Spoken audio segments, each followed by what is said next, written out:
Hello everyone, welcome to Sanmarga classes. ಚತುರ್ಭುಜಗಳ ಪರಿಚಯ ಅಧ್ಯಾಯದ 45ನೇ ಪ್ರಶ್ನೆಯನ್ನ ಗಮನಿಸಿ.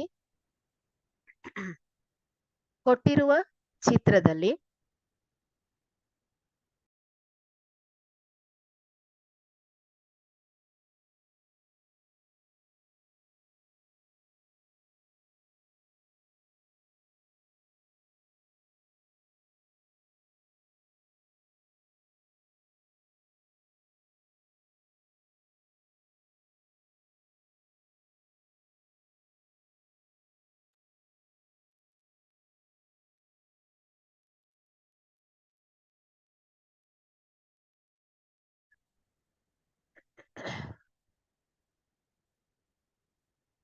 Hello everyone, welcome to Sanmarga classes.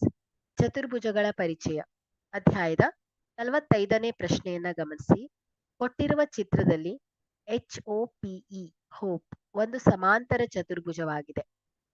X Y ಮತ್ತು ಝೆಡ್ ಕೋನಗಳ ಅಳತೆಗಳನ್ನ ಕಂಡುಹಿಡಿಯಿರಿ ಹಾಗೂ ಕಂಡುಹಿಡಿಯಲು ಬಳಸಿರುವ ಗುಣಗಳನ್ನ ತಿಳಿಸಿ.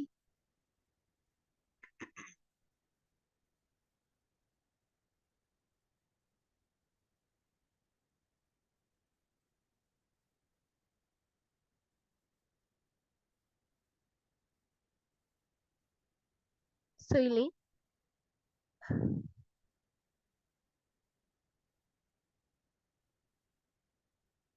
ಕೋನ, ಸೊ ಇಲ್ಲಿ ಎಂ ಅಂತ ತಗೊಂಡ್ರೆ, ಸೊ ಇಲ್ಲಿ ಸರಳ ಯುಗ್ಮ, ಸೊ ಇವುಗಳ ಮೊತ್ತ ಏನಿರುತ್ತೆ ಯಾವಾಗಲೂ 180 ಡಿಗ್ರಿ ಆಗಿರುತ್ತೆ. ಸೊ ಇಲ್ಲಿ ನಾವು HOP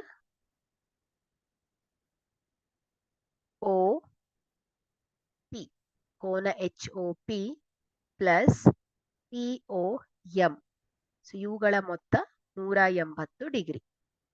ಸೊ ಹಾಗಾದ್ರೆ ಇಲ್ಲಿ HOP ಕೋನ HOP is equal to 180 degree minus POM 70 degree. So is equal to ಎಷ್ಟು? 110 ಡಿಗ್ರಿ. ಹಾಗಾದ್ರೆ ಇಲ್ಲಿ HOP ಕೋನ ಎಷ್ಟು ಬರ್ತಾ ಇದೆ?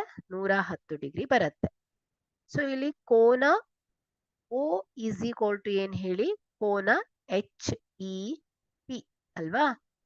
ಯಾಕಂದ್ರೆ ಇದು ಎರಡು ಅಭಿಮುಖ ಕೋನಗಳು, ಸೊ ಇವುಗಳು ಸಮನಾಗಿರುತ್ತೆ. ಸೊ ಹಾಗಾಗಿ is equal to 110 degree. This is equal to X ಅಲ್ವಾ? ಹಾಗಾದ್ರೆ ಎಕ್ಸ್ ನ ಅಳತೆ ಎಷ್ಟು ಬಂದಿದೆ? 110 ಡಿಗ್ರಿ ಬಂದಿದೆ.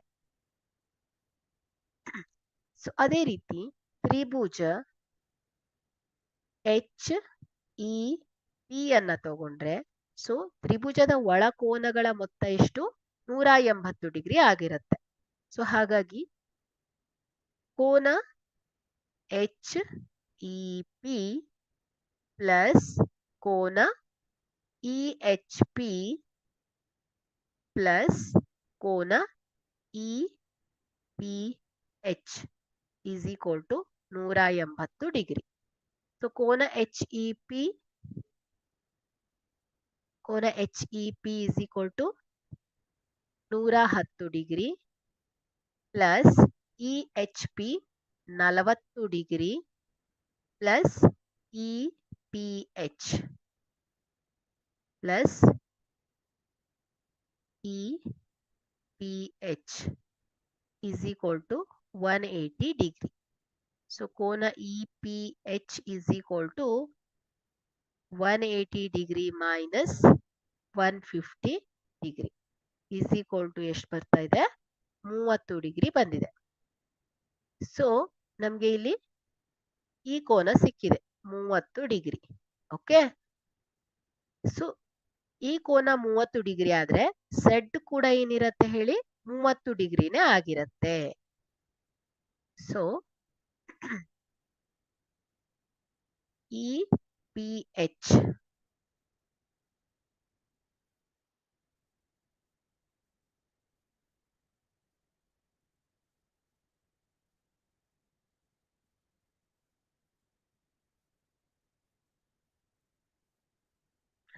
ಕೋನ EPH is equal to Z is equal to 30 degree.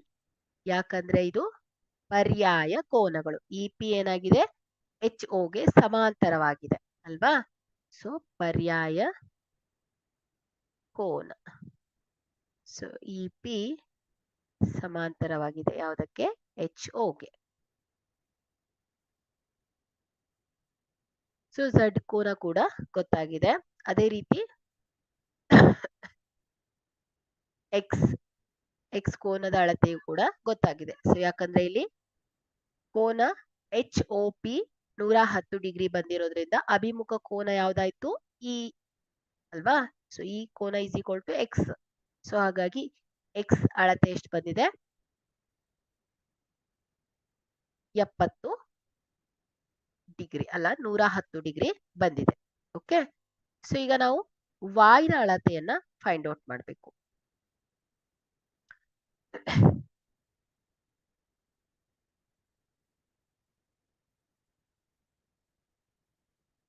So y. Okay. So ಈ H P.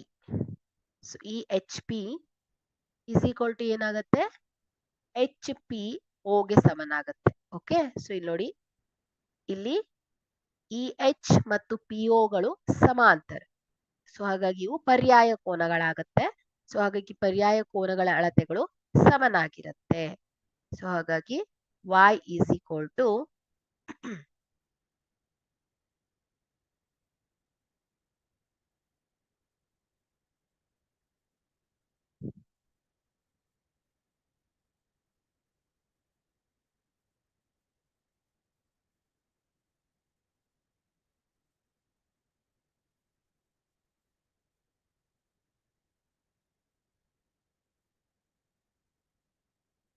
Is equal to 40 degree.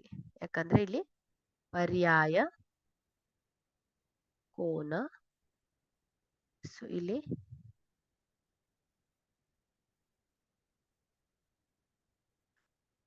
E H ಸಮಾಂತರ ಪಿ ಓ. ಓಕೆ.